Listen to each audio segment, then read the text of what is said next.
A'udzubillahiminasyaitonirrajim. Bismillahirrahmanirrahim. Assalamualaikum warahmatullahi wabarakatuh. Alhamdulillahirabbil alamin. Hamdan syakirin, hamdan yu'afi ni'amahu wa yukafi mazidah. Allahumma aftah alaina hikmataka wa anshur alaina min khazaini rahmatika ya arhamar rahimin. Rabbana zidna ilma warzuqna fahma wa la tudhiq qulubana ba'da idh hadaitana wa hab lana min ladunka rahmatan innaka antal wahhab. Rabbana shrah lana sudurana wa nawwir qulubana wa yassir lana umurana wa hlul 'uqdatam min alsinatina yafqahuna amma ba'da. Taqullah bismillah. Bismillahirrahmanirrahim. Alhamdulillahirabbil alamin.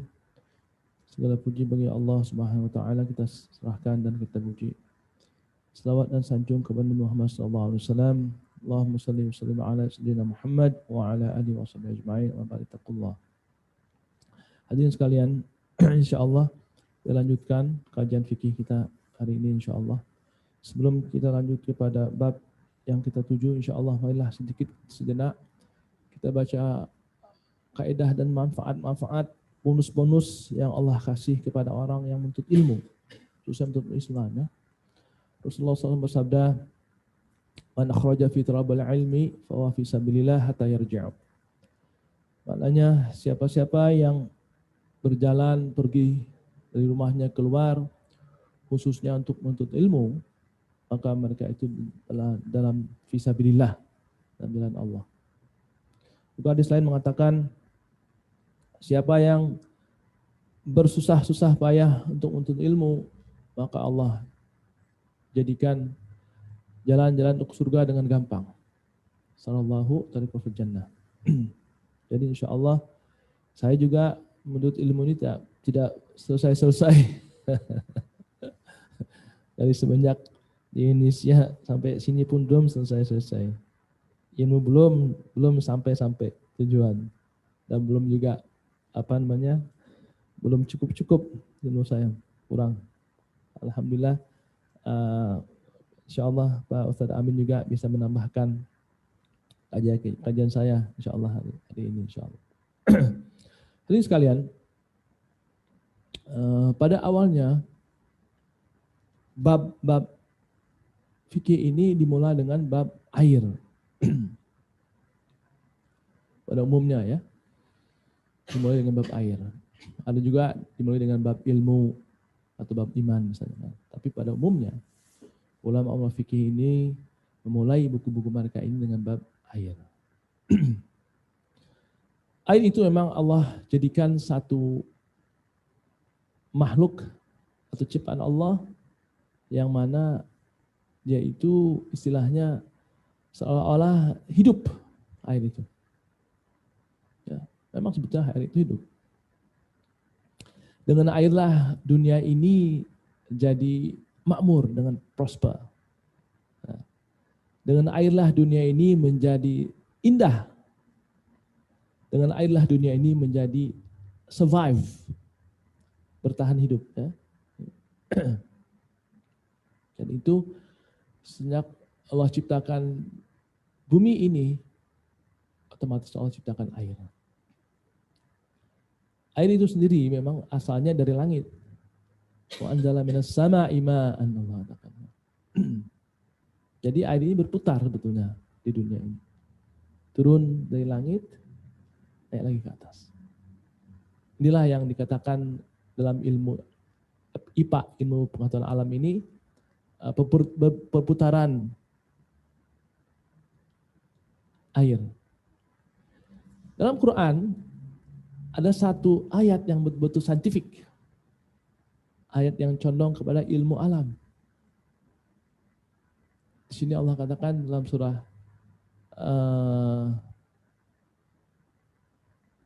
An-Nazi'at. Allah katakan was-sama'i zatir raj'. Oh, surah At-Tariq. Allah dengan katakan bersumpah di sini was-sama'i zatir raj'. Sini Allah katakan demi langit yang ada zat yang naik ke atas. Nah, di sini maksudnya ini air. Jadi semua yang kita gunakan air ini kembali ke atas. Yang menghimpun awan, Allah turunkan malaikat Mikail untuk menggoncangkannya, turun lagi ke bawah. Nah, pada awal-awal orang Islam, mereka beristinja, paham istilahnya Pak ya? Istilahnya cebok lah. Kalau kata bahasa kita cebok. Awalnya mereka ini tidak menggunakan air. Mereka menggunakan batu umumnya. Tapi ingat ya, maaf ini, kotoran yang zaman dulu di negeri-negeri mereka ini, kotorannya itu bukan seperti kita kotoran. Kotoran kita kan bubur keluar kan.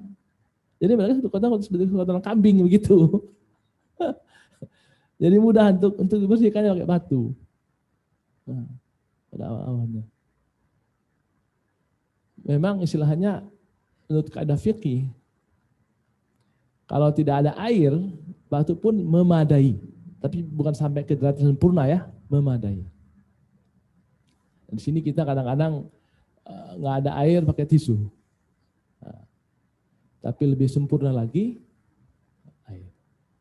Nah, dan ketika turunnya satu ayat yang Allah katakan innallaha, sungguhnya Allah ini mencintai orang-orang yang bertobat dan orang-orang yang membersihkan diri.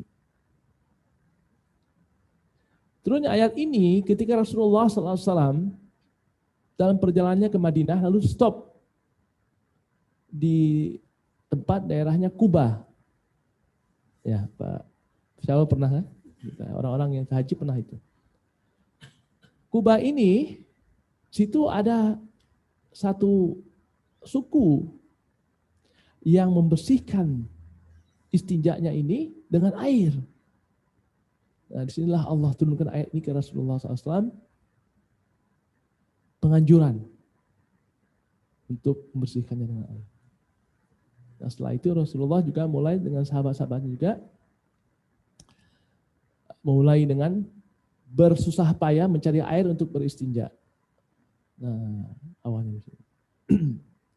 Lalu Rasulullah pun pernah berdoa kepada Allah, Allahumma tahhirni minal salji wal barad wa minal ma'i barid. Ya Allah, bersihkanlah daku dengan air salju atau air embun atau air yang dingin. Nah, jadi maknanya air embun juga bisa kita pakai dengan kita beristinja atau berwudu. Subhanallah.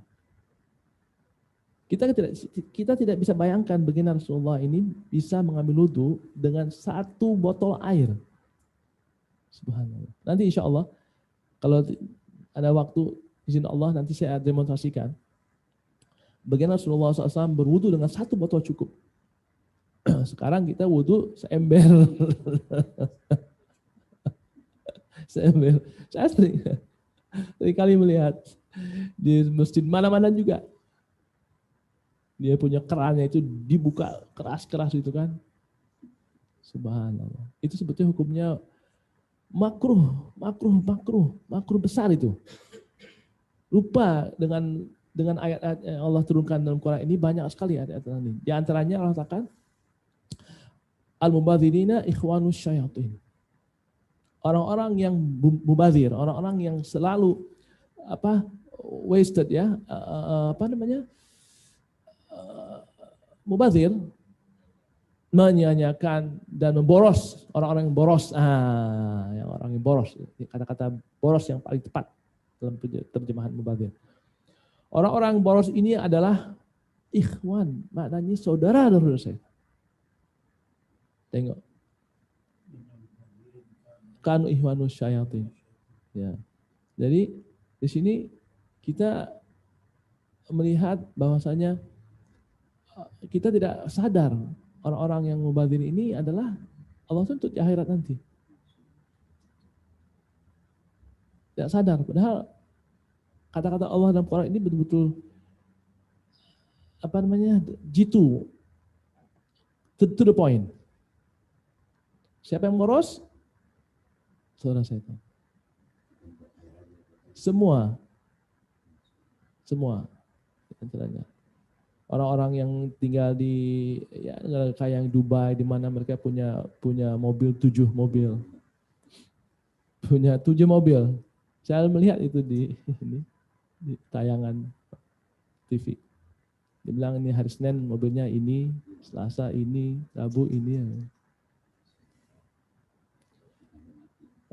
Kita tidak sampai derajat itu yang Allah uji ya. Sekecil-kecil derajat air saja. Dan kita melihat. Juga anak-anak saya pun kadang-kadang saya suka sentil dia ini.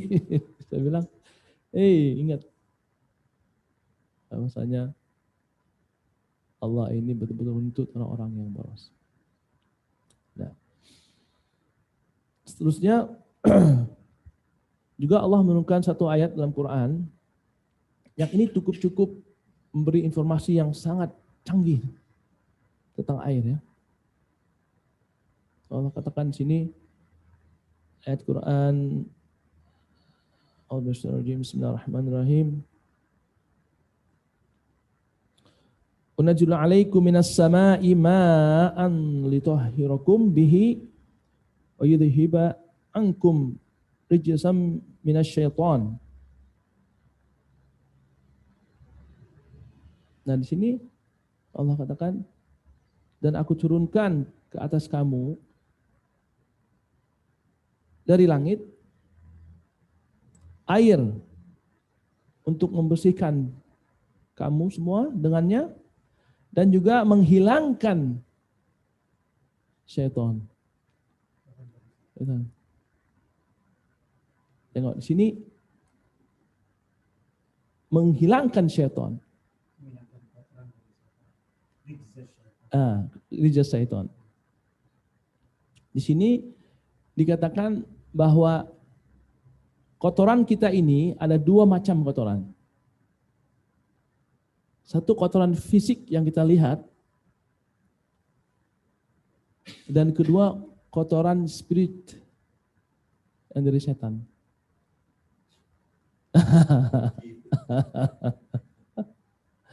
Pernah lihat nggak orang-orang kadang-kadang kalau di ruqyah ini, dia di ruqyah pakai air. Nah, air ruqyah ini juga harus dibacakan ayat-ayat ruqyah. Di sini turunnya ayat ini ketika adanya perang Badar. Dalam perang Badar ini, umat Islam ini persiapannya kurang dibanding dengan perang-perang yang lain. Tapi Allah jadikan umat Islam dalam keadaan Badar ini tertidur.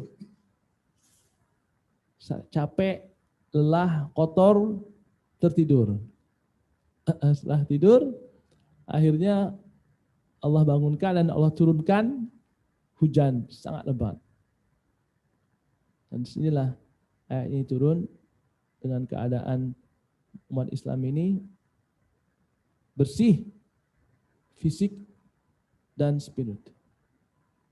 Nah, ya, kalau kita bandingkan ya, maaf, kita katakan orang-orang yang di jalan-jalan ini orang gembel istilahnya kan, berhari-hari tidak mandi kan. Wallahu alam, berapa setan yang banyak di badannya kita nggak tahu. Homeless. Nah, jadi di sini kita tidak bisa melihat makhluk-makhluk halus ini yang mengendap di badan kita. Nah, makanya di situ kan kita orang Islam ini diwajibkan berwudu sebelum kita salat. Nah, dengan pengalaman saya ruqyah juga, jadi jin atau korin-korin ini dia bisa mengendap di celah-celah tempat wudu. Di hidung, di telinga, di rambut, di kuku juga, betul. Semua. Subhanallah, kita tidak bisa melihat bagaimana Allah hilangkan makhluk-makhluk ini dari badan kita, semua di tempat-tempat kita wudu. Subhanallah. Jadi alhamdulillah kita orang Islam, kita istilahnya diberi nikmat oleh Allah dan hadiah. Islam ini jangan kita katakan sebagai beban. Bangun pagi, sholat subuh, wudu, kan? Terus kita beristinja. Orang-orang kafir mana seperti kita? Paling-paling dia bersihkan dengan air itu kalau mandi terakhir. Dan setelah itu 24 hour nggak ketemu air lagi. Parfum aja. Lebih-lebih zaman dulu nggak pernah mandi mereka. Jadi di sini istilahnya penggunaan air dalam Islam ini cukup peran yang sangat penting dalam hidup. Sangat penting dalam hidup. Nah, dan juga memang kalau kita melihat wujudnya syaitan ini daripada api. Nah, wujudnya daripada api. Jadi api kan dengan air ini. Dan juga di antara bermanfaat kita berwudu juga untuk menghilangkan emosi kita. Subhanallah. Ada hadis Rasulullah SAW mengatakan, kalau seorang ini dalam keadaan marah, maka duduk dia.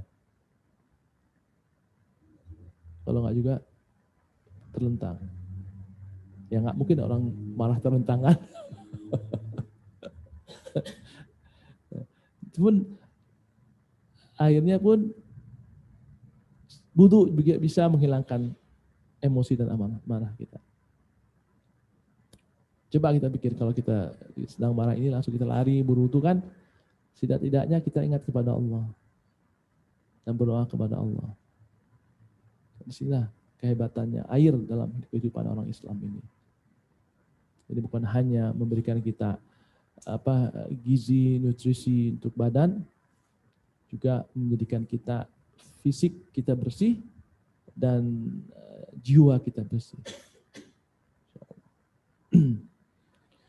Saya kira insya Allah dalam 5 menit ini saya buka kalau untuk tanya jawab, sebab saya dijatahkan 15 menit katanya.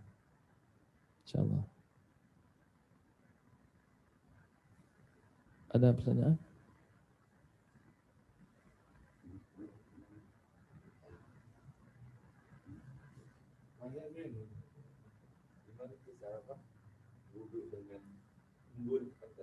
Dengan embun.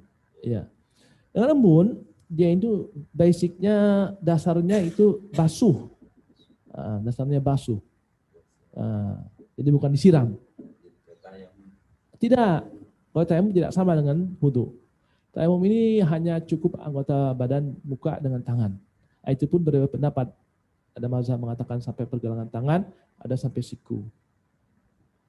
Jadi kalau sifat wudu ini, sebetulnya sifat dasarnya wudu ini basuh dan usap.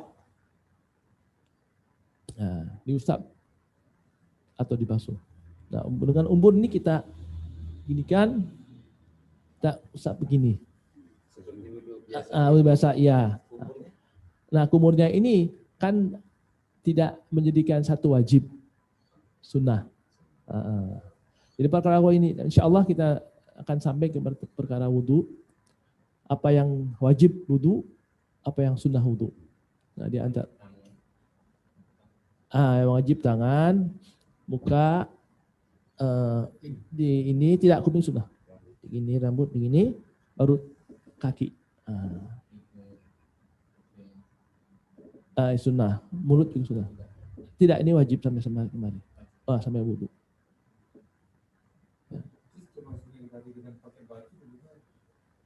Batu ini beristinja, kau cebok.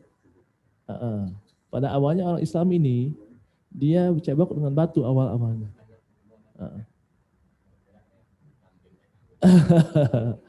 Awalnya Rasulullah pernah juga menyuruh cousinnya, sepupunya Ibnu Abbas, tolong ambilkan aku batu katanya. Tapi ketika Ibnu Abbas kembali ke Rasulullah, dia membawa air. Rasulullah terkejut, subhanallah, ini anak ini betul-betul jenius otaknya. Situlah setelah itu Rasulullah doakan kepada Ibnu Abbas, ya Allah berikanlah dia kefahaman dalam Islam dan kefahaman untuk takwil, maknanya untuk menafsirkan Al-Quran. Ya.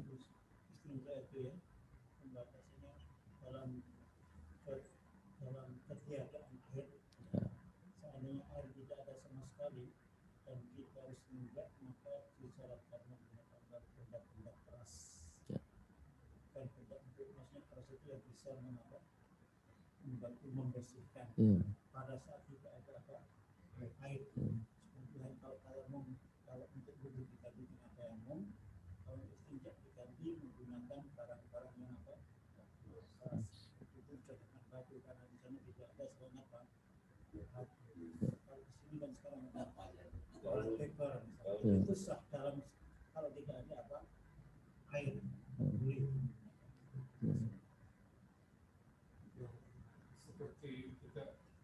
boleh.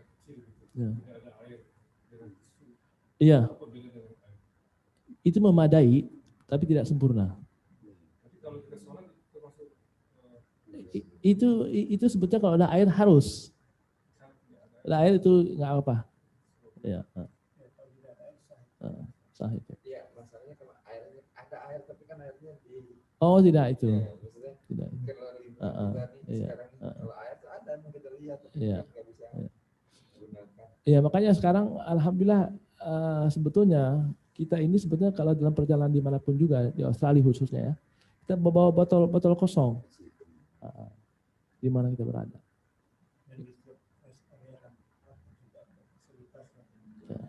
Istilahnya sekarang air itu kan sangat jarang sekali dipakai karena di mana-mana ada air. Ya. Yang mungkin terjadi kalau kita sakit keras misalnya menggunakan air yang apa-apa.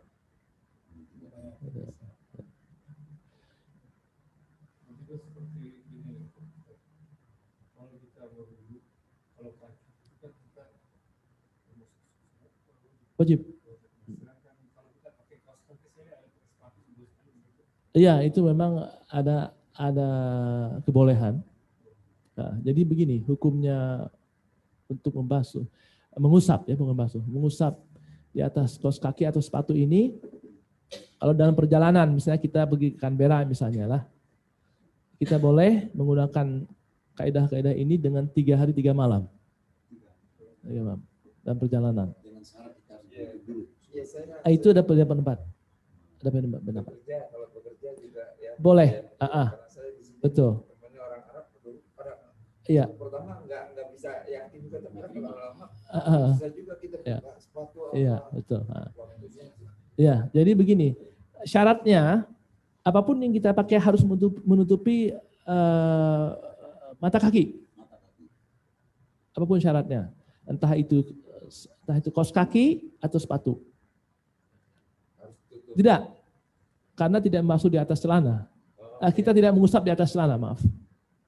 Nah, jadi apa yang kita pakai di kaki kita ini harus menutupi mata kaki. Entah itu kaos kaki atau sepatu boot. Baru kita boleh. Kalau tidak tertutup mata kaki tidak boleh. Bukan cuci, maaf, dibasuh. Tangan ini kan basah, kita kepret sedikit tangannya, kita basuh begini.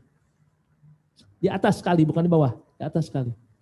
Saya pernah dengar, ini arah-arah ini yang bilang saya, asal kamu sebelum pakai sepatu, kamu wudhu dulu. Nah itu beda pendapat. Nah karena mazhab Hanafi tidak mensyaratkan untuk berwudu. Ini kelonggarannya mazhab Hanafi. Kalau Syafi'i harus punya wudu sebelum memakai kaos kaki itu. Betul. Ya. Ya. Tidak perlu. Habis harus. Jadi itu tergantung masing-masing. Oke. Semua punya dalil masing-masing. Assalamualaikum. Masing-masing. Jadi sebab begini, sedikit Hanafi ya, yang kita beli fleksibel dengannya. Kata-kata tohir dalam mazhab Hanafi ini sangat mudah sekali diterjemah. Tohir maknanya kalau bersih dengan tidak wudu. Kalau Syafi'i tidak, harus dengan wudu. Seperti contoh, satu lagi contoh. Kita istri kita haid. Nah setelah haid kan bersih haidnya kan. Nah kalau kita untuk menghubungi istri kita ini setelah haid ini harus mandi junub istri kita. Itu mazhab Syafi'i. Mazhab Hanafi tidak. Yang penting cebok bersih, kemaluannya kita berhubungan. Nah setelah itu baru mandi sama-sama. Iya. Memang Hanafi ini, aku sampai di fikih Hanafi ini sangat unik dan fleksibel. Nah, jadi itu diantaranya kaidah-kaidah Hanafi ini. Kalau Syafi'i, bukan. Ini kalau untuk hanya berjima, untuk bersetubuh. Hubungan bersetubuh. Bukan untuk mandi. Kalau mandi semuanya, untuk beribadah semua mandi. Intim, ya. Untuk istri yang habis haid. Nggak perlu. Oh iya itu jelas. Itu semua mazhab mengharuskan. Karena ini nasnya nas Quran.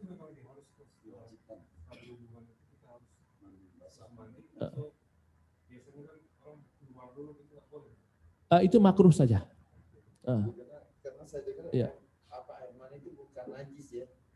Gitu. Begini, kaidah air mani dengan hubungan tidak sama. Dan dia ada 3 macam yang keluar dari tempat kita ini. 4 sebetulnya dengan air kencing kan. Air kencing, mani, madhi, wadi. Nah, mani lah yang tengah-tengah ini yang suci. Nah, Rasulullah SAW pernah juga ada sedikit bekas-bekas. Aisyah membersihkannya dengan karena kering, jadi diginikan. Itu mandi. Nah dari itu untuk mandi itu wajib kita sebelum sholat kalau udah berhubungan ataupun kita mimpi basah atau keluar dengan sendiri ataupun kita sendiri yang mengeluarkannya wajib mandi. Hanya saja dalam kaidah fikih Imam Hanafi ini kalau perempuannya haid ingin bersetubuh dengan suaminya, nah setelah dia bersih nggak perlu mandi langsung hubungan. Kalau Syafi'i tetap harus mandi. Wajib mandi. Itulah kembali kepada kaidah-kaidah kata-kata thahir dalam mazhab Hanafi dan Syafi'i. Dan itu sebetulnya ya Jadi sebetulnya kita mempelajari ilmu agama ini sebagai bonus yang Allah kasih untuk memperkaya kita ibadah. Memperkaya ibadah dan juga untuk memudahkan kita ibadah. Memperkaya dan memudahkan, apalagi kita mau. Udah kaya mudah. Kan? Sedikit sebelum saya lupa, sunnah-sunnah Rasulullah ini ada yang kita terapkan setelah sholat ya. Nah setelah sholat subuh dan maghrib, kita disunahkan membaca La ilaha illallah wahdahu la syarikalah, lahul mulku wa lahul hamdu, yuhyi wa yumitu wa huwa ala kulli syai'in qadir. 10 kali sebelum bergerak kita punya posisi. Nah kalau kita posisi kita begini sholat, atau begini sholat, Assalamualaikum, kita baca La ilaha illallah wa la syarikalah, lahul mulku wa lahul hamdu, yuhyi wa yumitu wa ala kulli syai'in qadir 10 kali sebelum kita bergerak. Dan sebelum kita berbicara satu patah kata pun boleh. Langsung. Maghrib dan subuh. Ada pengecualian nggak? Ini saya kan sakit nih kalau habis. Oh yang apa? No problem. Tapi jangan berkata satu patah kata pun. Ini manfaatnya tinggi sekali. Allah angkat derajat kita 10 derajat dari orang-orang biasa. Dan berdoa dulu kita baru baca itu. Tidak, itu dulu. Ini hadisnya betul-betul jitu. Sebelum semuanya baca ini dulu.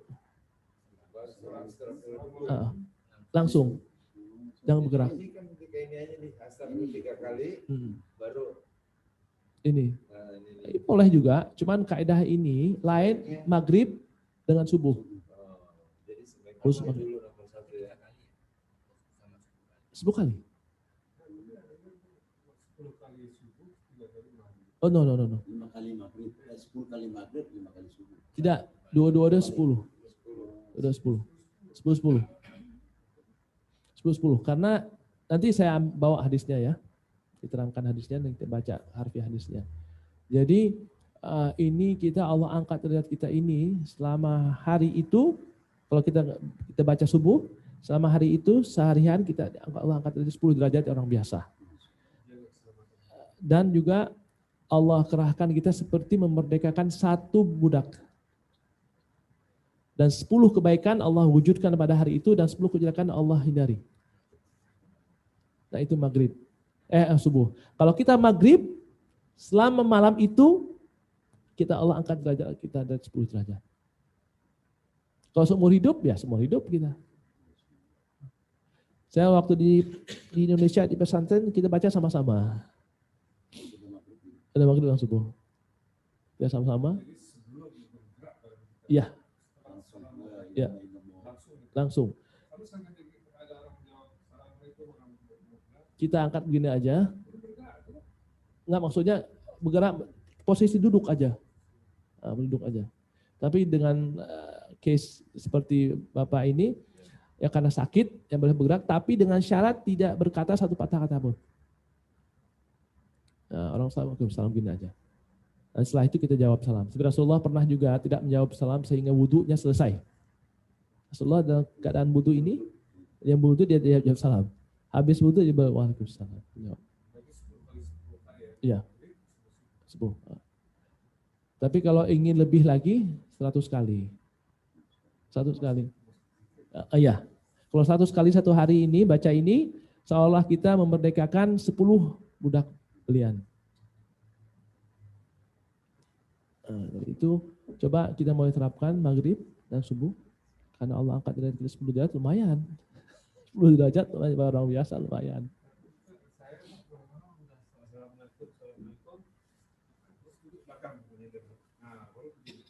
Kalau Oke, kalau boleh kita tidak bergerak lebih afdol, tapi kalau keadaan begitu ya boleh nggak apalah. Tapi dengan syarat tidak boleh berkata apa-apa.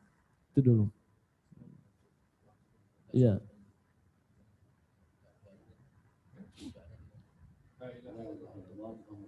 Bukan. La ilaha illallah wahdahu la syarikalah. Lahul mulku wa lahul hamdu yuhyi wa yumitu wa huwa ala kulli syai'in qadir. Ya. Semua dibaca. Allah Ta'ala baca.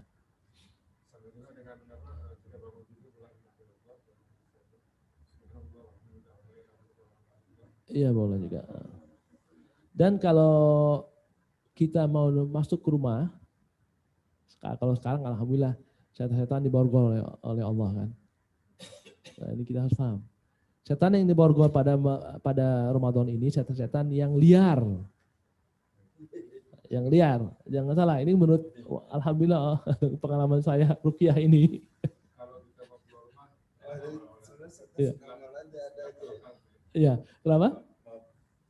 Terus Bismillah tawakkaltu 'ala Allah, la haula wala quwata illa billah. Itu Allah kerahkan malaikat untuk menjaga Bapak. Ya. Ya, malaikat spesial. setan enggak semuanya diikat. Setan kita tetap dia, korin kita ini tetap bebas. Dia yang bisikin Iya. dia kerjain Minum. Jangan sholat tarawih. Apain panjang-panjang? Rasulullah nggak pernah panjang-panjang. Tetap itu korin. Tapi kalau udah kita meninggal, korin kita ini kan dia jadi liar, jadi bebas.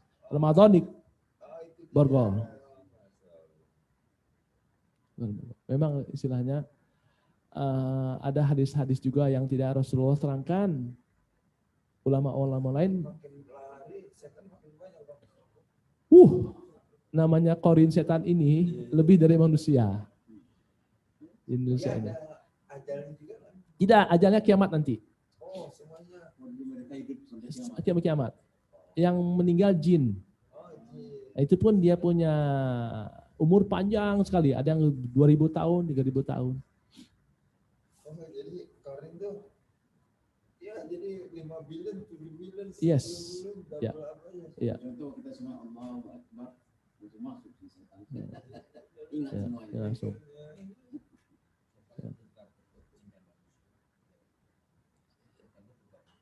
Setan tidak bisa merupakan manusia kecuali zaman Rasulullah SAW.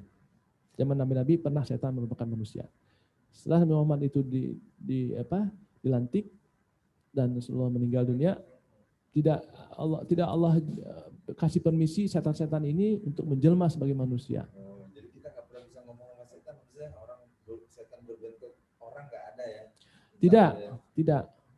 Tapi dia bisa masuk ke jiwa manusia, ke badannya, nanti orang itu yang bicara Negatif talking. melalui medium. Oh tidak, setan ini wujud Pak, wujud ya. Karena Allah jadikan mereka daripada api. Jin dari pucuk api. Yang tidak ada asapnya. Perbedaan jin antara setan ini dari pucuk api jin, setan dari bawahnya api. Dan jin ini sudah berdiam di dunia ini 10.000 sebelum Allah ciptakan Adam alaihissalam. 10.000 tahun.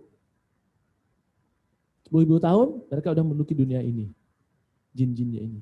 Dan mereka ini tinggi-tinggi ya sampai bisa sudah di sini. Tinggi-tinggi mereka ini sampai 1.000 meter tingginya.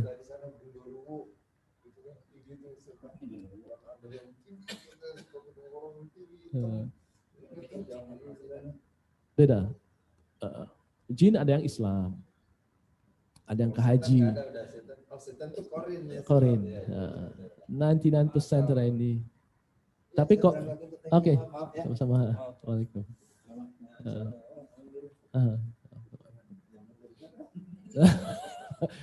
Pokoknya Ramadan insya Allah kita keluar rumah enak lah insya Allah.